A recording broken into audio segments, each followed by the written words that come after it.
Yeah, because we're going to complete the canto today. Okay. We are.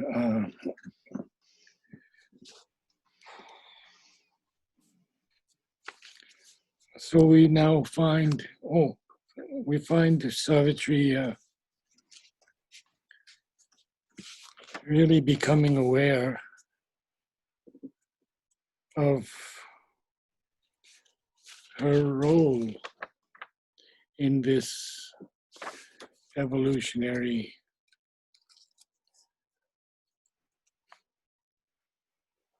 experience. And in that role, she has to face so many things. And so as memory's casements open on the hours and the tired feet of thought approach her doors, all came back to her, earth and love and doom. The ancient disputants encircled her like giant figures wrestling in the night. The Godheads from the dim inconscient born awoke to struggle and the pang divine. And in the shadow of her flaming heart, at the somber center of the dire debate, a guardian of the unconsoled abyss, inheriting the long agony of the globe, a stone still figure of high and godlike pain, stared into space with fixed, regardless eyes that saw grief's timeless depths, but not life's goal. Well,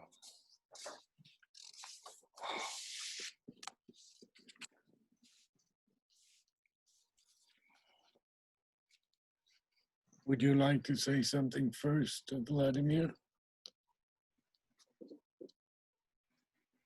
Well, it's very true to our life, yes. So to say. True. Very true. Well, the ancient disputants, there have always been these giant figures, these disputants, who challenge the reason for the evolution. Many of them are very happy just where they are. If they're gods, they have a given power, and that power is something they cherish. But the Godheads born from the dim inconscient, these Godheads awake to the struggle and the divine pang. And in the shadow of her flaming heart, at the somber center of the dire debate, the debate of these giant figures wrestling, what is at the center of that? Very strange thing. A guardian of the unconsoled abyss. Now, this guardian of this abyss that is unconsoled inherits the long agony of the globe. It's a stone still figure of high and godlike pain who stares into space with eyes that, regardless is a different kind of word here. It's not something that he disregards, but he doesn't regard. Indifferent, yeah. Indifferent, I would say, is a better word. Yes, a better synonym. Yeah. And he stares into space with fixed, regardless eyes that saw grief's timeless depths, but not life's goal. Well, I feel that this whole passage is talking about us on earth. The struggle and the pangs that we have to go through, that Savitri is now taking up in her being. And she has to face all of these. Well, she has to be at the center of the dire debate also, but she has to face the struggle and the pang,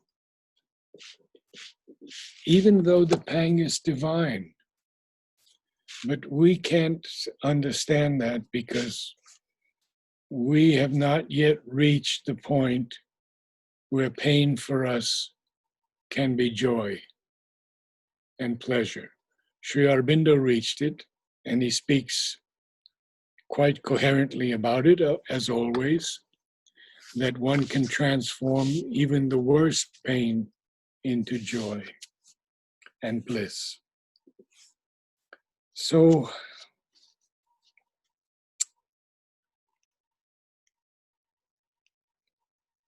this being who is a stone still figure of high and godlike pain. See, now it's godlike pain also. So there's the bang divine and there's godlike pain, staring into space, and he only sees grief. He doesn't see he sees the timeless depths of grief, which is, there's no end to the depth of grief.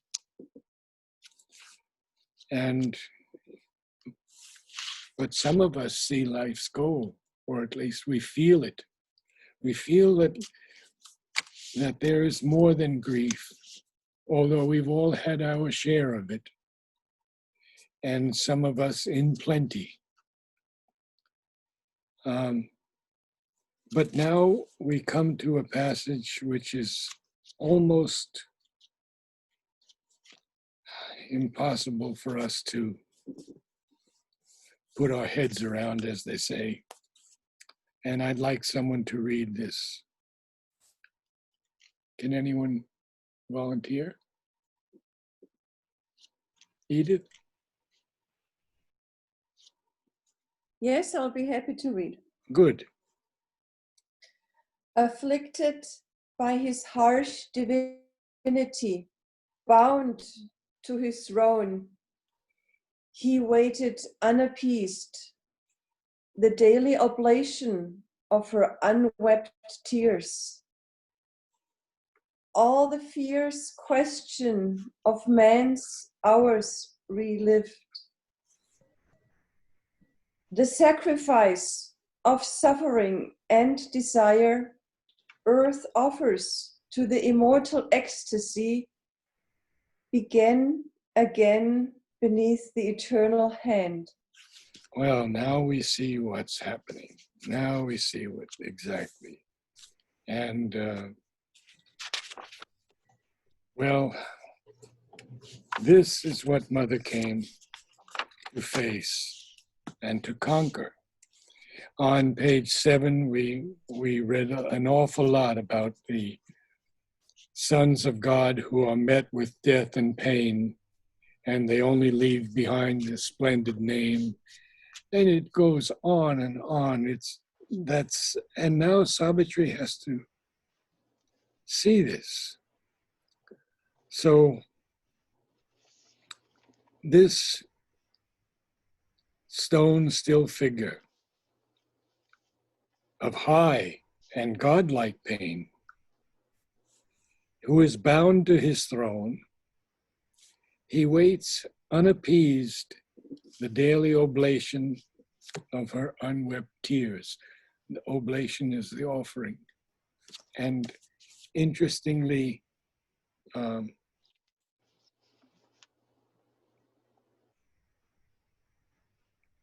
I have heard mother's tears when she would speak of this point of the transformation, which was like a razor's edge. And she would say, on the left, was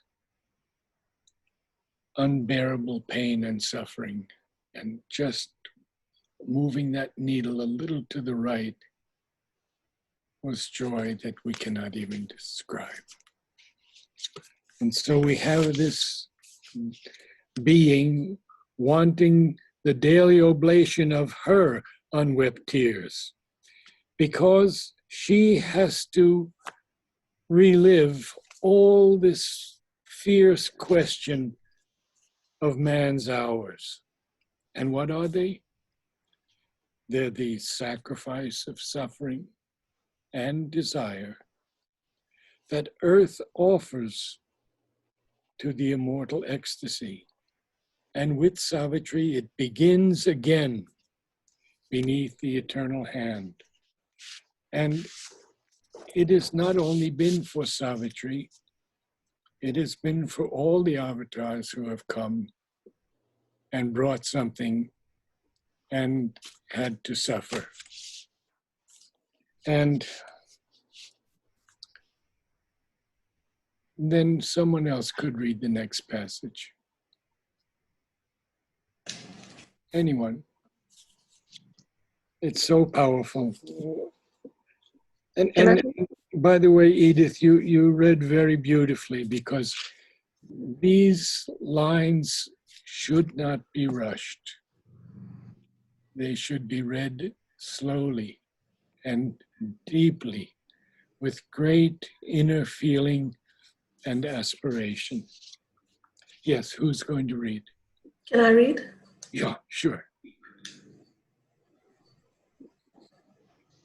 Awake, she endured the moment's serried march and looked on this green, smiling, dangerous world, and heard the ignorant cry of living things.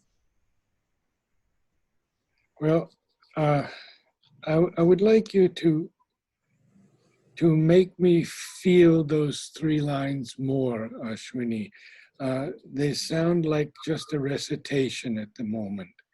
And I know you can do much, much better, because you have to let me know that she is awake, that she's enduring this moment's serried march, serried like this. And she's looking on this green, smiling, but dangerous world.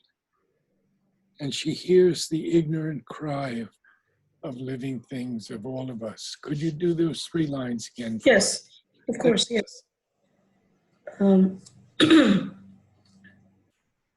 Awake, she endured the moment's serried march and looked on this green, smiling, dangerous world, and heard the ignorant cry of living things. Much better, much better. Radhe, can you do the last four lines?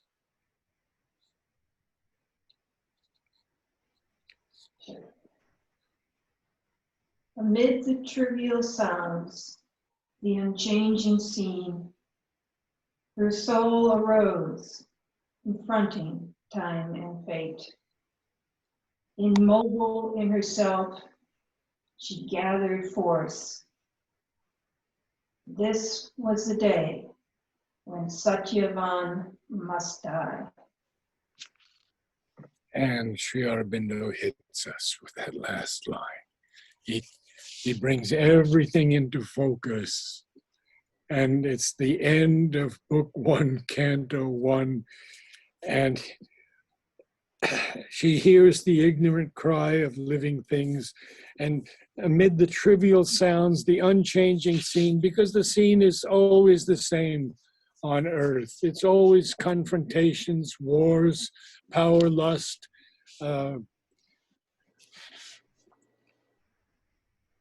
compromises, etc. But her soul arises, and it confronts time and even fate. But she is immobile in herself. She's not moved by all of this. She's immobile, She has to endure the moment's serried march. She has to look on the green, smiling, dangerous world. She has to hear the ignorant cry of living things. And even amongst these trivial sounds and the unchanging scene, her soul arises to confront time and fate. Now, because she's immobile in herself, she is able to gather this force. And what is this force? Well, it has to be to challenge death, to confront death on her road, etc. Because it's the day when Satyavan must die. We haven't heard of Satyavan yet. Sri Aurobindo, as I've told you before, follows the epic line of the great poets and doesn't begin the story on page 1. The story of Savitri begins when she's a young girl, many books in the future. So we're getting a flashback here now of what is going to happen. And we are just hit with that last line. This was the day when Satyavan must die. Now that day is much later in the book. And we'll go through all of that because he is helping his parents, chopping wood in the forest when death comes. And he feels like the tree when it's cut with the axe. The pain is so powerful. And then what happens is that he comes over to Savitri and he says, perhaps because thou touchest, death may pass. And she holds him for a moment. But then it runs through him again. And there's a line where he just says, Savitri, Savitri, Savitri. That's all. And then she's aware that they're no more alone. So we get our first glimpse of what's going to happen.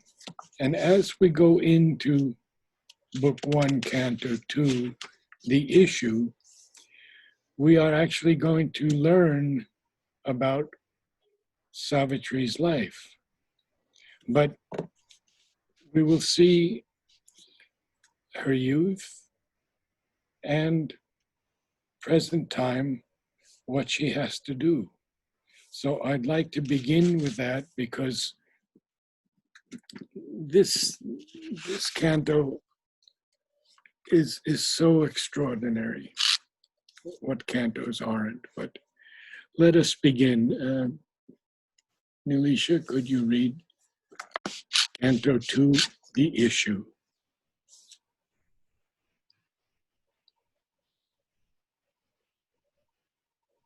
A while, withdrawn in secret fields of thought, her mind moved in a many-imaged past that lived again and saw its end approach. Dying, it lived imperishably in her, transient and vanishing from transient eyes, invisible, a fateful ghost of self. It bore the future on its phantom breast. Read a little bit more.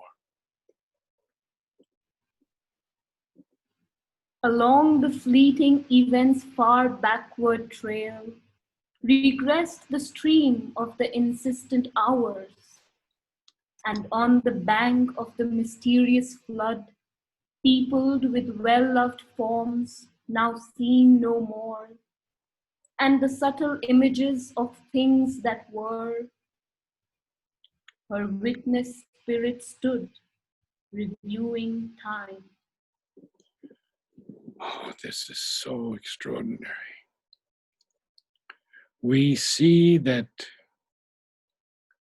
she is withdrawn now in these secret fields of thought, and her mind is moving through this many-imaged past, this extraordinary past where she lives again, and she sees the end approach.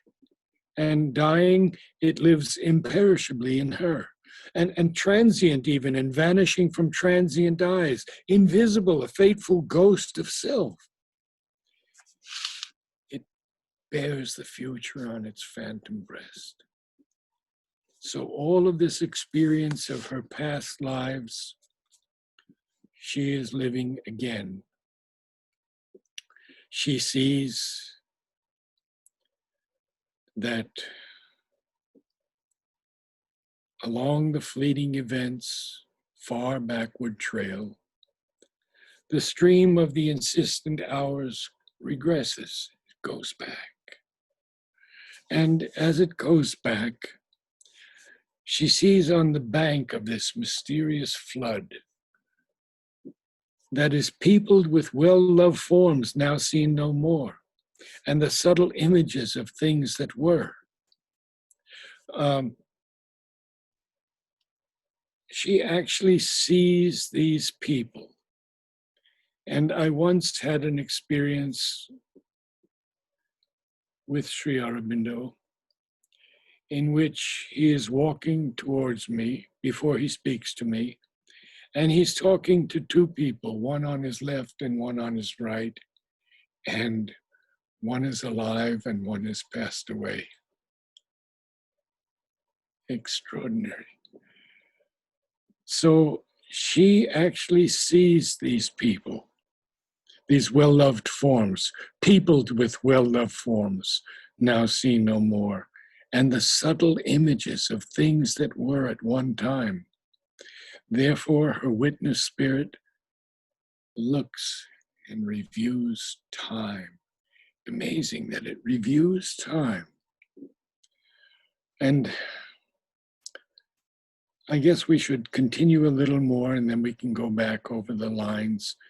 Someone else can read. We have a new person, please. Is it Shilpa? No? Sure. Okay, please read. Sure. All that she once had hoped and dreamed and been flew past her eagle-winged through memory's skies. Should I continue now? Yeah, we want to say, we don't want to see flew past her eagle-winged, but flew past her eagle-winged through memory's skies. See, it's like the wings of an eagle are going past her. So you can read some more and read those two again, please. Sure. All that she once had hoped and dreamed and been flew past her eagle-winged through memory's skies. As in many hued flaming inner dawn, her life's broad highways and its sweet bypaths lay mapped to her sun-clear recording view. From the bright country of her childhood days and the blue mountains of her soaring youth and the paradise groves and peacock wings of love, to joy clutched under the silent shadow of doom, in the last turn where heaven raced with hell. Well,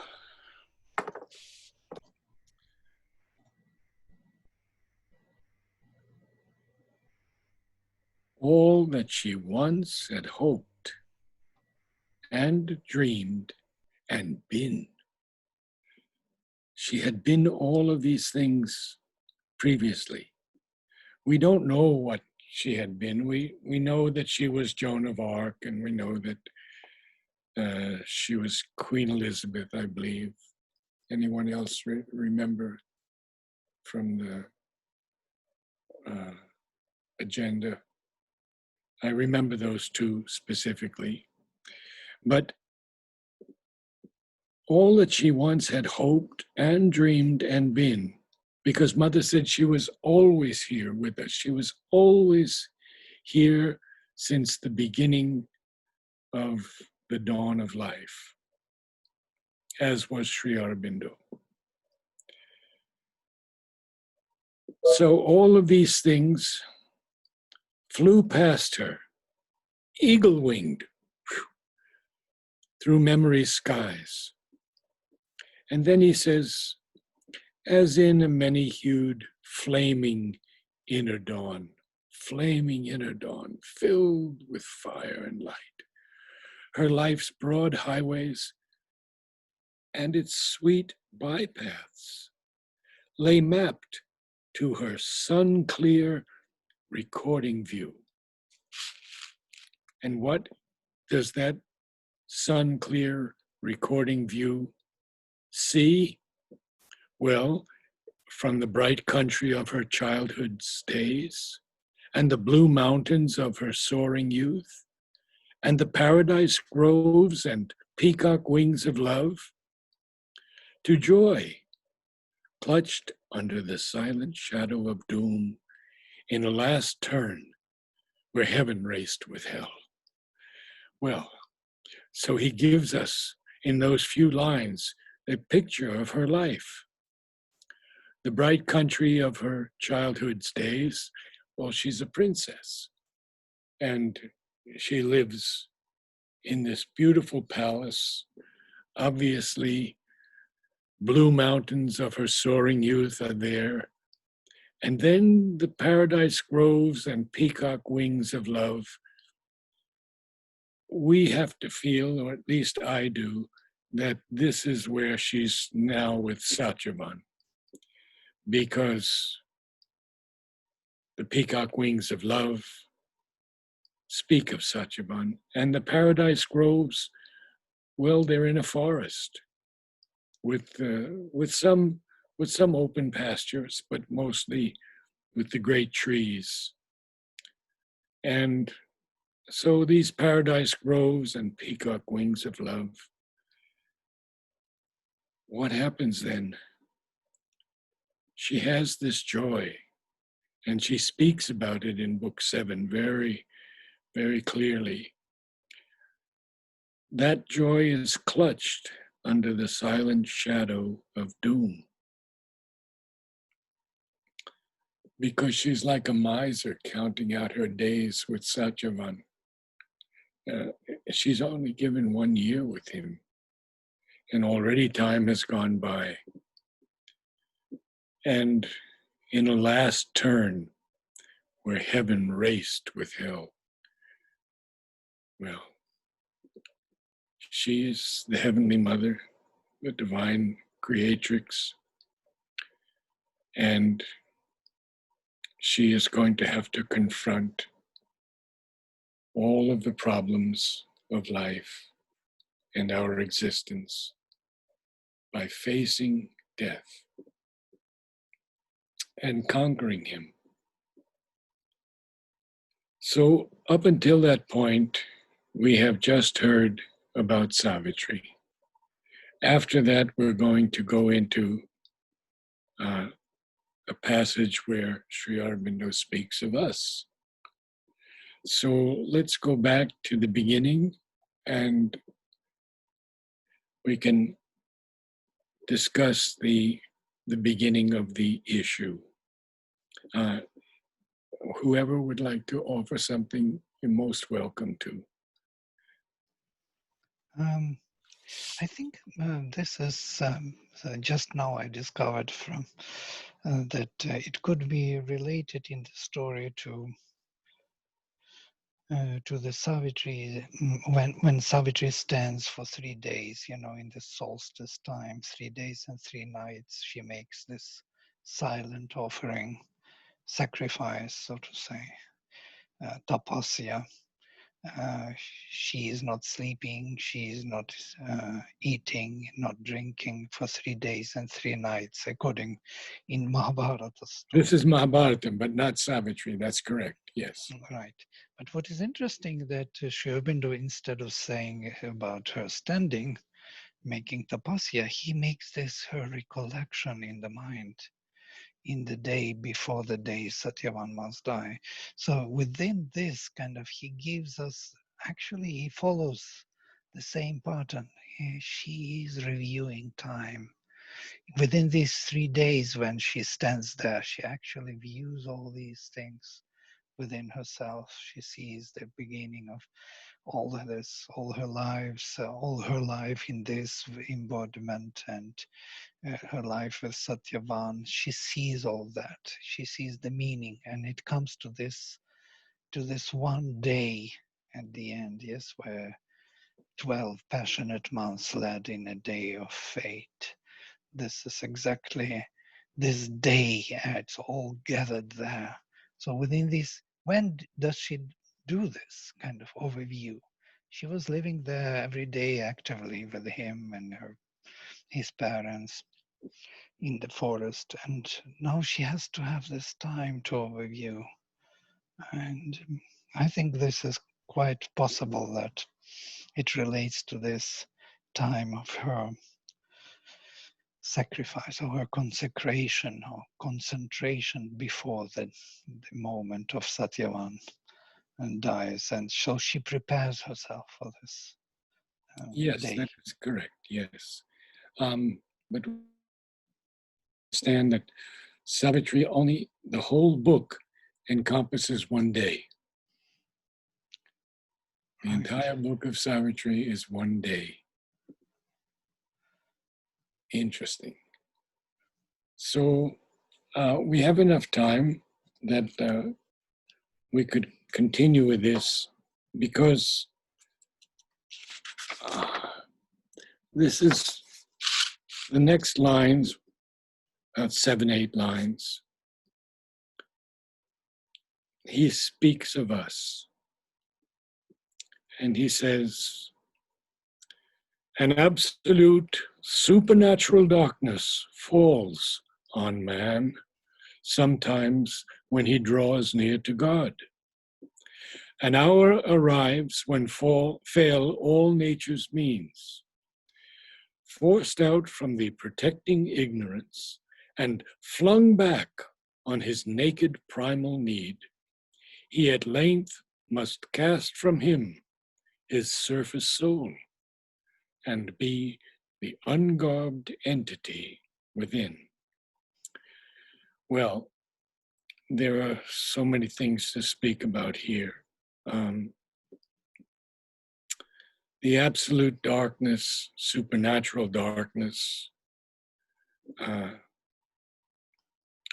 What is that, St. John of the Cross, who speaks of this? The clouds of unknowing. And then this happens sometimes when he draws near to God.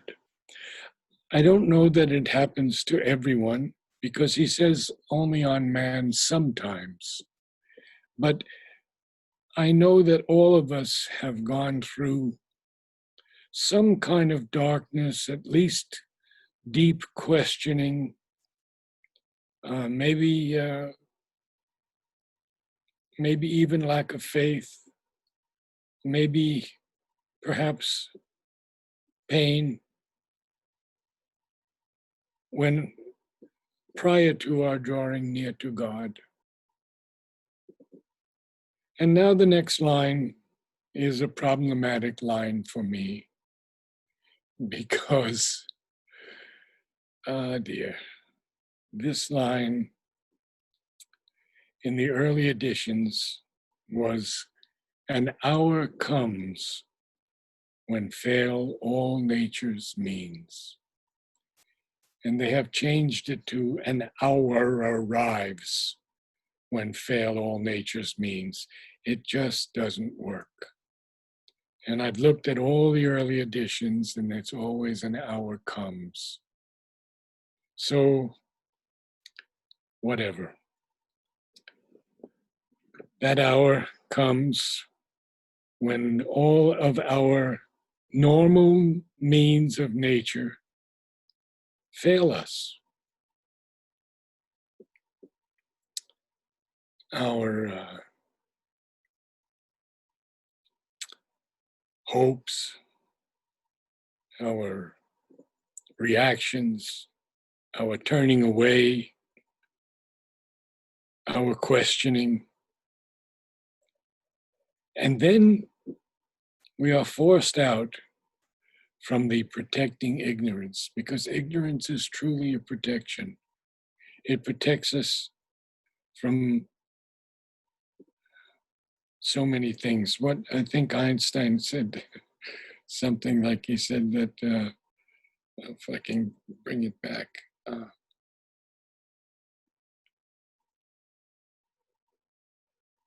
a little knowledge is a dangerous thing. And he says, so is a lot. A lot of knowledge. So that hour arrives when fail all nature's means. And we are forced out from the ignorance that protects us. We are flung back upon our naked primal need. Everything is opened up. Everything is uncovered. We are bare to the divine. And at length we have to cast from us this surface soul, this surface being that is like all other surface beings and just goes through life without any deeper thoughts. And we have to become the ungarbed entity within. Wow. And you see, I believe that's a colon there. And Sri Aurobindo ends it with, that hour had fallen now on Savitri. So here she is. And we're going to learn so much about her and ourselves in these coming lines, because Sri Aurobindo goes between her and us constantly in this, mostly of Savitri, however. And I think it's very clear, this first page, that when he speaks about her experiencing all of the past, the subtle images of things that were, her spirit reviewing time and everything that she had been, and then everything is mapped to her sun-clear recording view. And all of these things he speaks of, her childhood days, her soaring youth, her love, and her joy that's clutched under the shadow of doom, in a last turn where heaven raced with hell. So these 12 passionate months that she's been with Satyavan, when she tells her father, after Narad says that he will pass away 1 year from this day, she said, if this is 1 year, then this year is all my life. And then he speaks of us, about this darkness that falls on us when we draw near to God. It can fall on us at any time. It can be with us most of our lives, but especially when we draw near to God. And this darkness of the soul. And therefore, there comes a moment when everything fails that we've used in our nature or of our nature. And we're forced out from this ignorance that has protected us. We're flung back on our naked primal need. And we have to cast from us our surface soul and be the ungarbed entity within. That hour had fallen now on Savitri. Any questions? Any comments? So just want to ask one question here. So is this the purification process of the soul that's been described in depth? No, I don't. It's an evolutionary process of the soul, Okay. not a purification necessarily, an evolutionary process. Mhm. So this is where we have the choice to draw near to God. But sometimes, and he says sometimes, he's very clear, that hour arrives when all nature's means fail. It doesn't always have to arrive because Mother says there is the sunlit path. Still, there will be things that come up in front of us, but if we take them properly on the sunlit path, we're not affected by them. We're not depressed.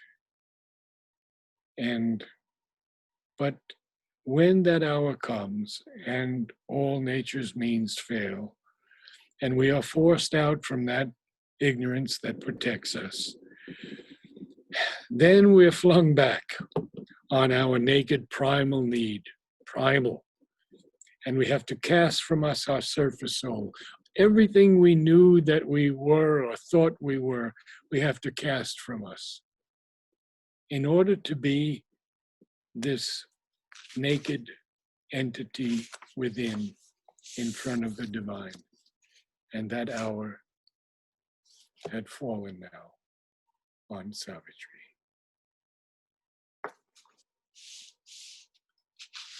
Do we have time yet? A few minutes, we could go on a little more. Because it's very important that we understand what she is going to go through in these next lines. Who would like to read? Anyone? Okay, I can read. Okay. A point she has reached where life must be in vain, or in her unborn element awake, her will must cancel her body's destiny. For only the unborn spirit's timeless power can lift the yoke imposed by birth in time.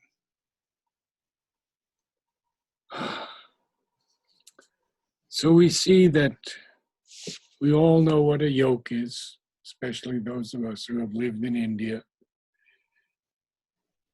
The two oxen are harnessed with a yoke and controlled through that yoke. So only the unborn spirit's timeless power can lift that yoke imposed on us by our birth in time. So Savitri reaches that point where life must be in vain, because unless in her unborn element she wakes, and her will can cancel her body's destiny.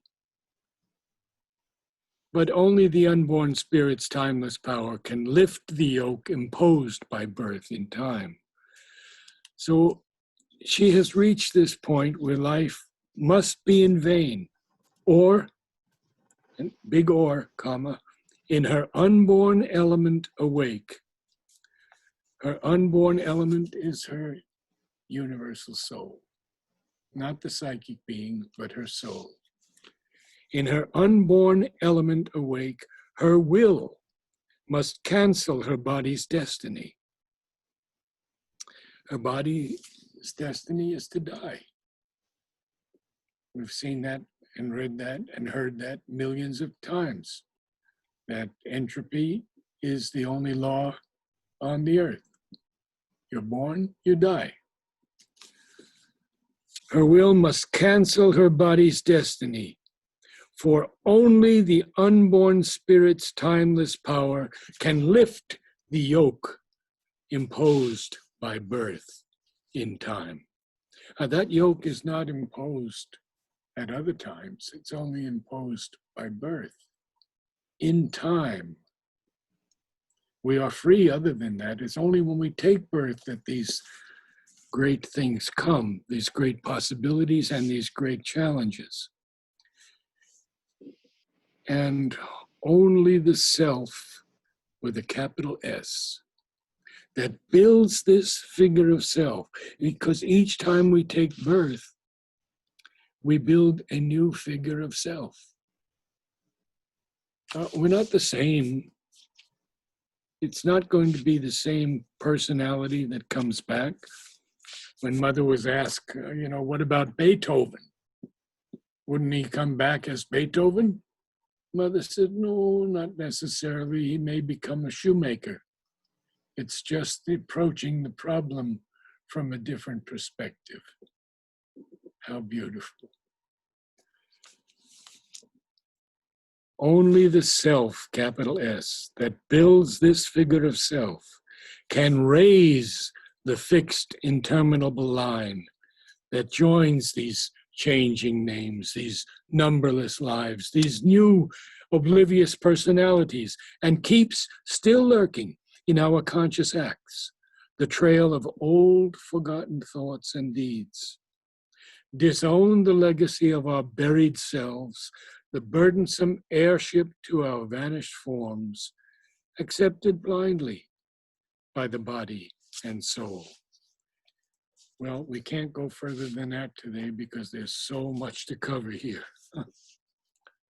So let's begin. To raise something, if a building is raised, it's completely demolished. Every brick, everything is.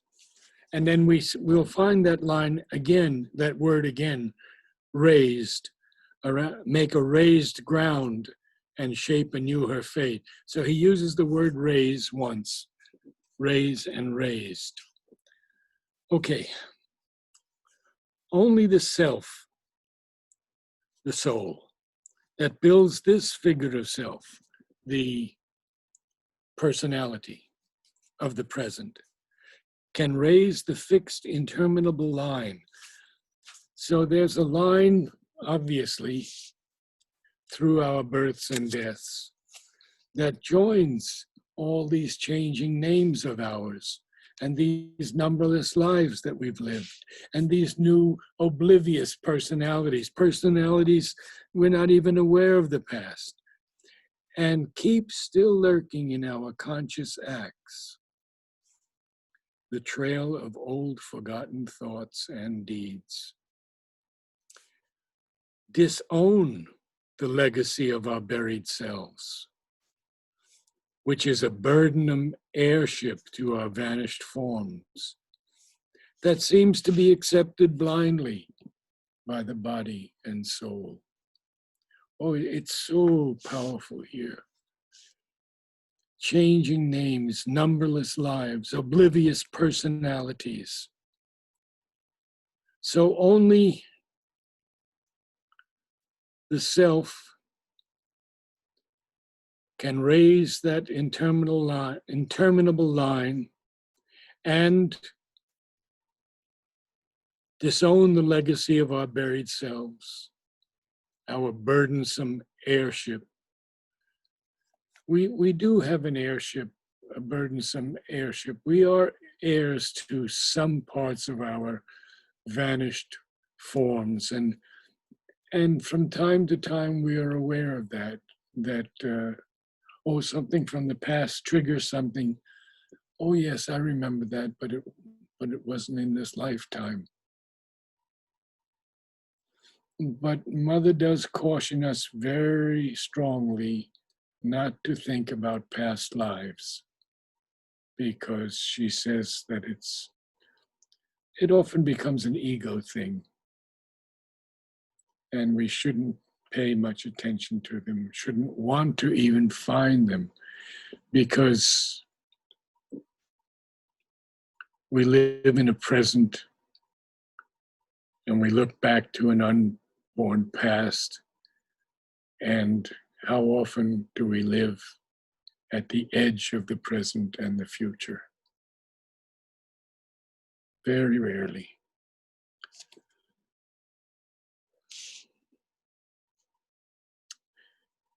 Any questions?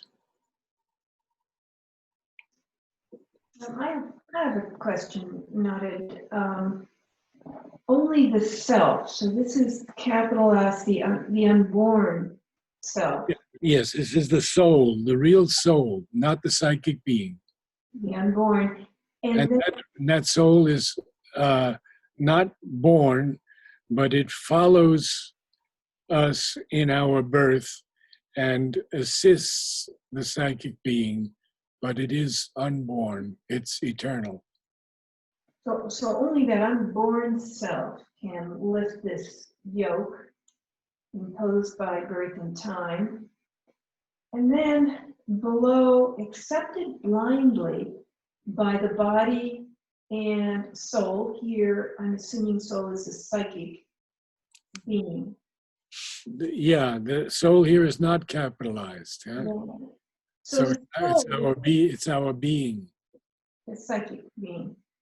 So that psychic being has no, this is just a new thought to me. This psychic being really has no role or play in being able to lift this yoke imposed by death. This Well, mortality. unless it comes to the front and leads the being. If it can come to the front, once this fellow who was, I think I've told this story before, but I'll tell it again, who was using a pendulum for many of the people in the ashram and friends who came. And he could tell people exactly what to do, what not to do. He could give them advice. And he got one man so deeply into the occult that the man died. And his closest friend went to Nolini and told him. And Nolini said very simply, the psychic being is our pendulum. It always knows right from wrong. It never makes a mistake. But it has to be brought from the front to the front and govern our lives. Then it can make the difference, all the difference. Until then, no. Until then, we're governed by desires and habits, etc. Sometimes it peeks through a little bit,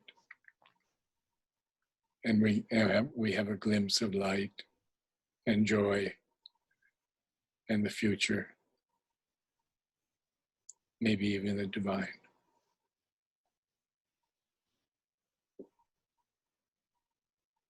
Any other questions?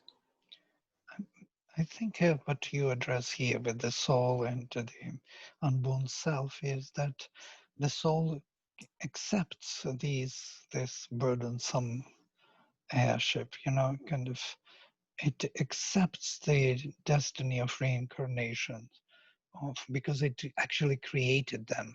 The psychic being envisions these future births and goes into them. It builds up the lineage, actually.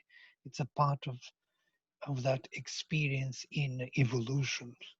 And to undo that fate, only the unborn self can do, not really the psychic being. The psychic being can invoke the undoing of that fate. And then when the self unborn enters, then it can change. Which is very rare. By the way, I wanted to mention this already, that this story of Savitri is one of the rarest in the epic literature, because every prediction is usually fulfilled. And here it is not fulfilled. What Narad predicted, that Satyavan must die and will die, did not happen. And it is so rare that I do not know any other example of epic story with this the prediction did not happen, because epic style is always the prediction, and then we see how it is done in time.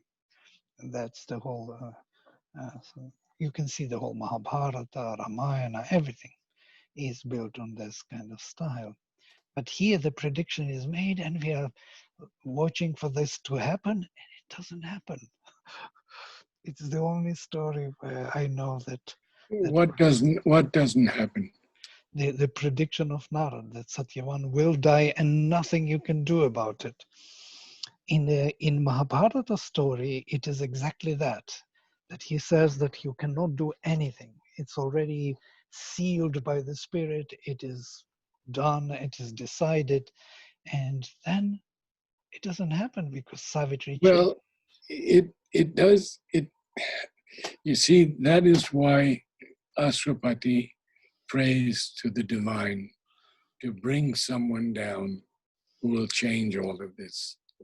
And that gift is Savitri. About your other point, I don't quite agree with your interpretation, but it has its validity. I think here, accepted blindly by the body and soul, is basically the spirit that accepts it because it is not yet the psychic being. The psychic being could change it when it is fully in front of the person. It may not have the range that the overmind would have, but certainly it could change things. So we will continue this next Sunday because it's a most wonderful story also of us and our present fate and our past and what can be done and what Savitri has to do also. So thank you all and namaste. Namaste. Thank you, Narad, very much.